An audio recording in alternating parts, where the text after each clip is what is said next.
Yo les fraudes! Ça va les gars, tranquille? Donc les gars, on va se faire les pronos, je vais faire les poules et tout l'arbre derrière. Donc ceux qui veulent pas être spoil encore une fois et qui veulent profiter de leur euro sans connaître les résultats à l'avance, je vous conseille de quitter le live maintenant. En vrai de vrai, c'est super chaud. Il y a 6 poules et les 4 meilleurs troisièmes se qualifient aussi. Vous voyez ce que je veux dire? Donc en gros, il y a 2 troisièmes qui vont rester sur le carreau. Donc en vrai, après, ils te demandent aussi de choisir quels vont être les 4 meilleurs troisièmes. Donc c'est pas évident quoi. Alors, poule A les gars, Suisse, Turquie, Pays de Galles, Italie. L'Italie... Ils sont c'est pas qu'ils sont là en sous-marin, mais c'est vrai qu'ils vont bien mieux. Ils sont sur une grosse série. Ils avaient gagné tous leurs matchs de qualif et tout. Très très grosse série. Tu sens qu'il y a un renouveau. Je crois qu'ils ont pris un but sur les 8 derniers matchs ou un truc comme ça. Ils prennent vraiment pas un pion. Donc voilà, il y a de l'expérience derrière. On connaît de toute façon avec les Chiellini, Bonucci, tout ça.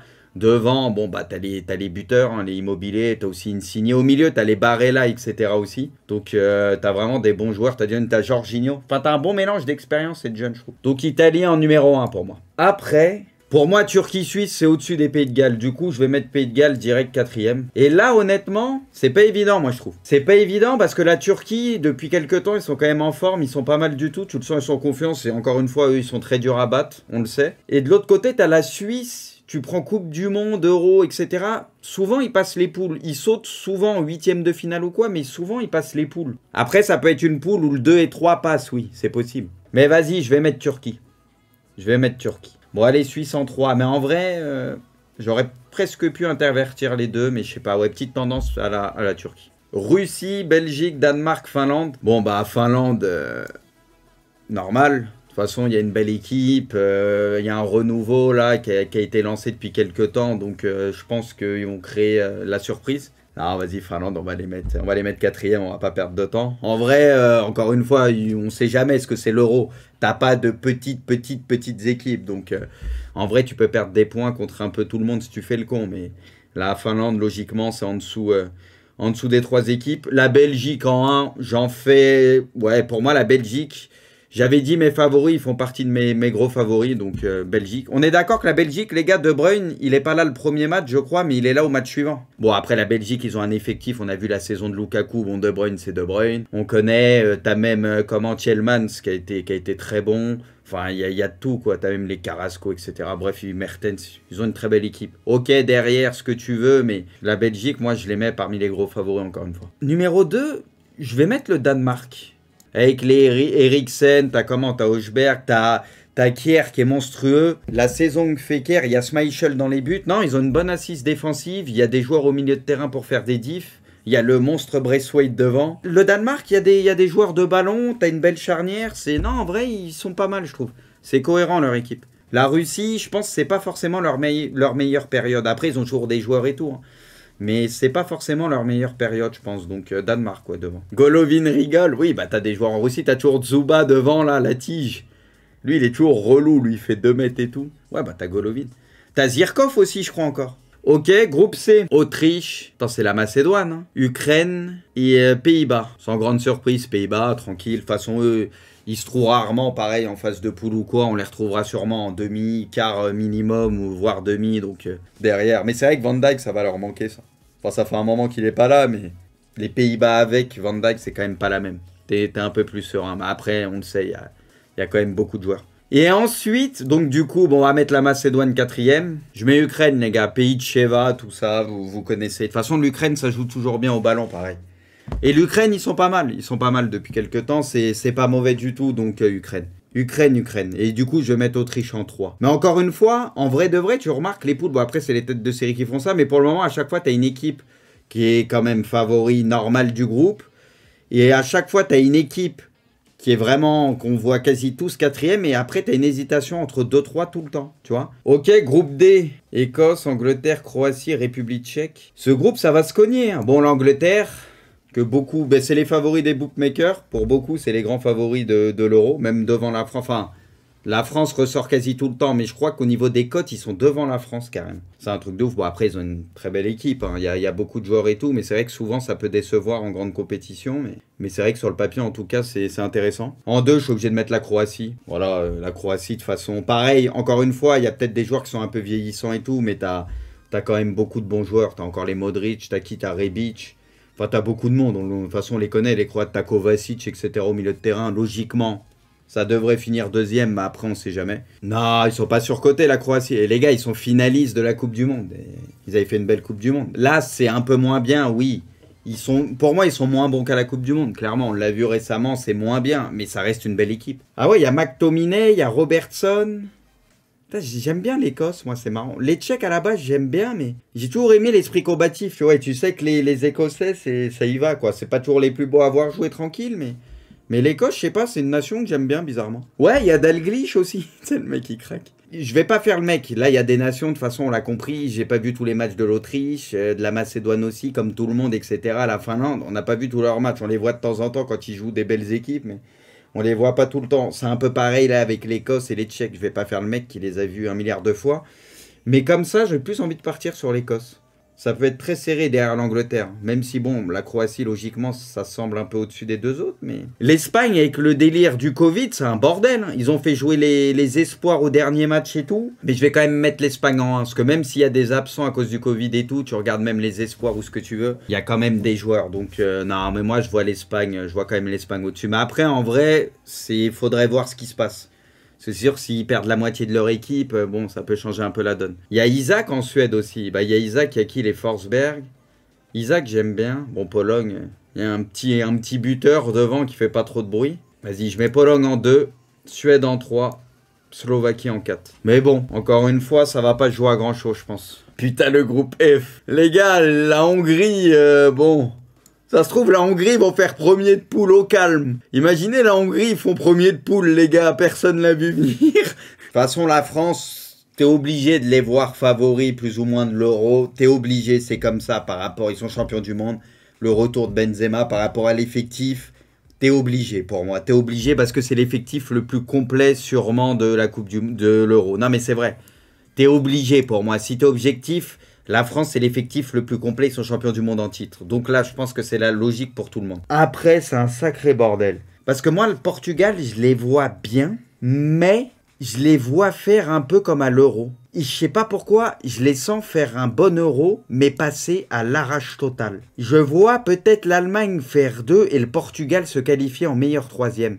Mais ça veut pas dire que je vois pas le Portugal aller plus loin que l'Allemagne après. Le Portugal, c'est que dans le jeu, tu sais qu'ils ont tout, mais c'est pas tout le temps flamboyant. Tu le vois quand ils font des beaux parcours, etc. Ça peut être costaud, etc. Mais dans le jeu, ça peut parfois peut-être un peu plus galérer que l'Allemagne. Je dis pas qu'ils sont en dessous de l'Allemagne, mais je sais pas, tu vois, par exemple, l'Allemagne contre la Hongrie, je les vois peut-être moins galérer que le Portugal. Je sais pas si vous voyez ce que je veux dire.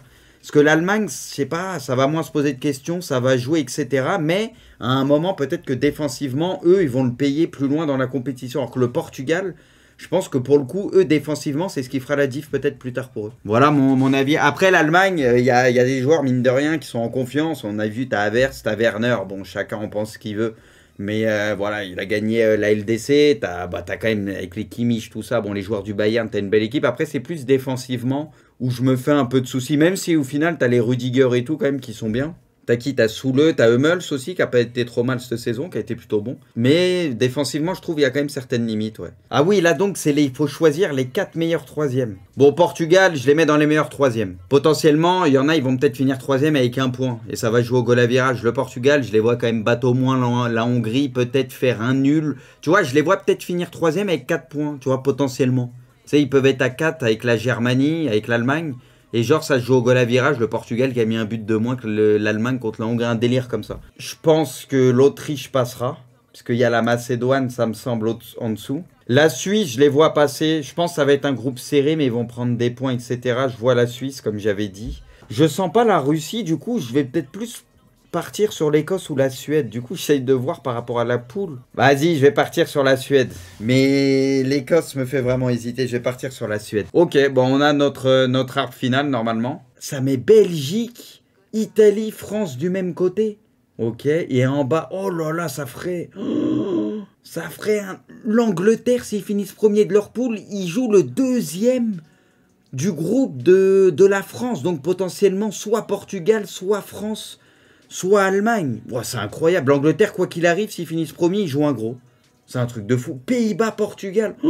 Oh là là. Là, tu te rends compte de comment ça croise. Eh, franchement, les gars, t'es l'Angleterre, vaut mieux finir 2e. Hein. Regardez la Croatie. Si ça se passe à peu près comme c'est fait, bah franchement, le côté, il est mieux. Hein. Le côté, il est mieux. Bon les gars, Belgique-Suède. On va pas y passer par 4 chemins. On va mettre la Belgique, là on va respecter la logique. De toute façon, moi la Belgique, je les vois très bien dans cet euro, donc Belgique. Italie-Ukraine, pareil, je pense que ça serait pas un match facile, parce qu'on sait que l'Italie, même si c'est vrai qu'ils sont capables de marquer des buts, etc., mais ça sent le match où l'Italie passe d'un but, etc. Donc Italie, pareil, on va pas s'éterniser, ce qui nous donne un beau Belgique-Italie quand même. France-Suisse, les gars, 100%. S'il y a France-Suisse, c'est un match ennuyeux à mourir. Il se passe rien, pas grand chose, et la France qui met un coup de pied arrêté qui gagne 1-0, 100%. Ah, Croatie-Pologne. Ouais, j'ai envie de partir un peu plus sur la Croatie, parce que si tu prends tout l'effectif, ça me semble un peu plus complet que la Pologne. Ça me semble un peu plus complet, notamment au milieu de terrain avec les Kovacic, Modric et tout. Pareil, ça semble équilibré, mais je pars un peu plus sur la Croatie. Et du coup, les gars, on aura un remake de la finale de la Coupe du Monde. Espagne-Autriche. On va mettre l'Espagne. Angleterre-Allemagne. Aïe, aïe, aïe, aïe, aïe. Wow, Angleterre-Allemagne, là, c'est premier gros mal de tête. Angleterre ceci, Angleterre cela, très bel effectif, machin. Après, moi, l'Angleterre, j'ai toujours un doute, parce qu'ils ont souvent eu des belles équipes. C'est vrai que là, ils ont une très, très, très belle équipe. Pas de soucis, c'est complet à tous les niveaux. Offensivement, tu as du Rashford, Kane, Sancho. Défensivement, laisse tomber au niveau des latéraux, ils ont 1 milliard de choix.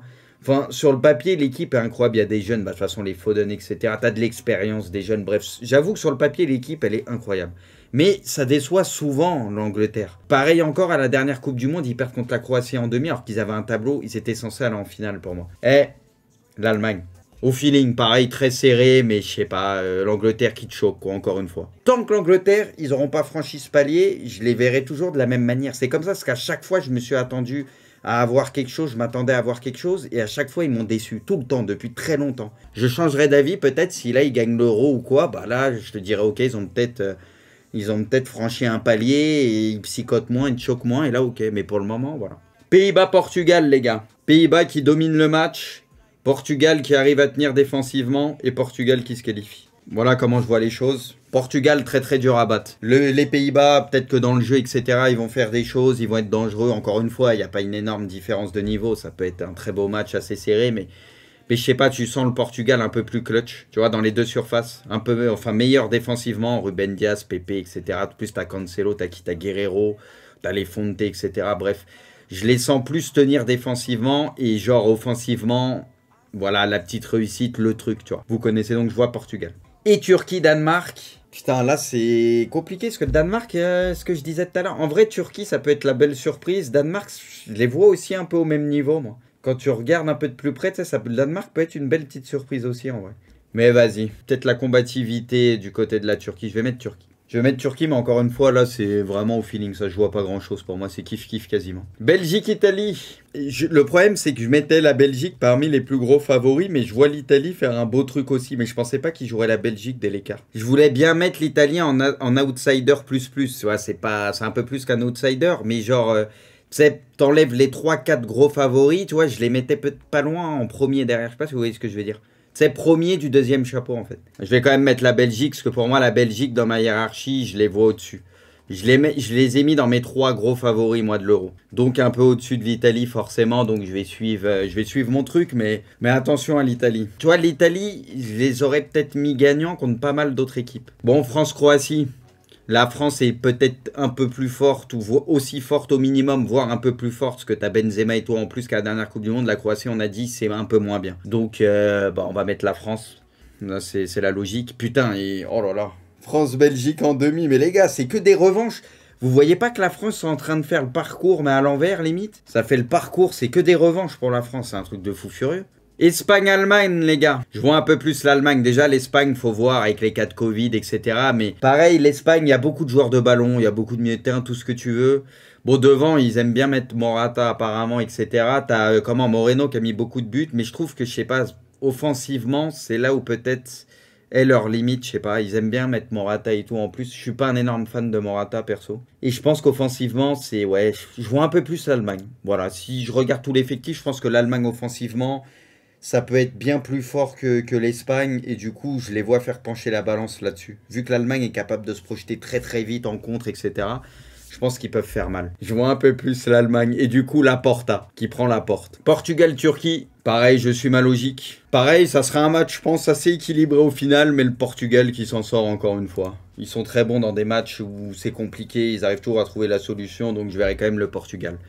Et ça nous donnerait un Portugal-Allemagne et un France-Belgique. Bon les gars, là j'ai un constat de base. Et ça va être très simple. J'avais dit mes 3 favoris pour l'Euro et du coup ça va nous donner la finale. J'avais dit mes 3 favoris pour l'Euro. En 1, j'avais dit la France comme beaucoup.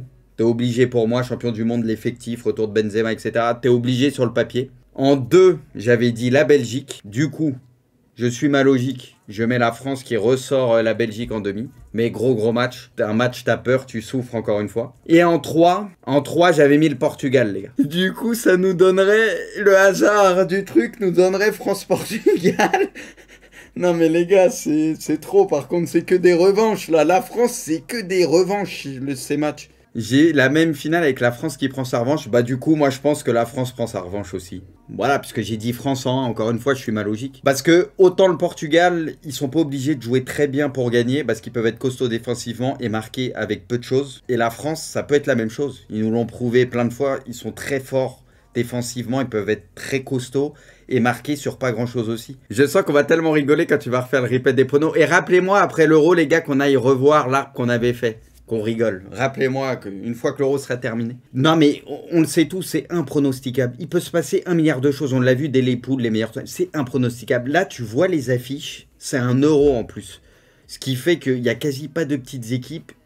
Moi, je pense, encore une fois, j'ai suivi la logique. J'ai été objectif par rapport à ce que je pensais. Mais c'est une compétition où il peut y avoir beaucoup de surprises. Il peut y avoir beaucoup de surprises que tu regardes à partir des 8e de finale. L'écart entre les équipes de chaque 8e de finale, je veux dire, il n'y a pas de gouffre. Hein.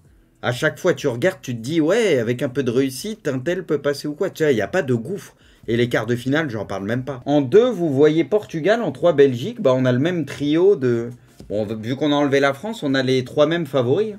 Et l'Angleterre, ouais, je suis surpris qu'ils soient loin. Vous mettez même l'Allemagne devant l'Angleterre aussi. Pour moi, il y en a 2 qui peuvent finir meilleurs buteurs, les gars. Pour moi, il y en a 2. Par rapport aux caractéristiques de leurs équipes. Pour moi, il y a Lukaku avec la Belgique, parce que la Belgique, c'est une équipe qui est capable de marquer beaucoup de buts et qui est joueuse, et Lukaku a fait une très grosse saison. Et Kane.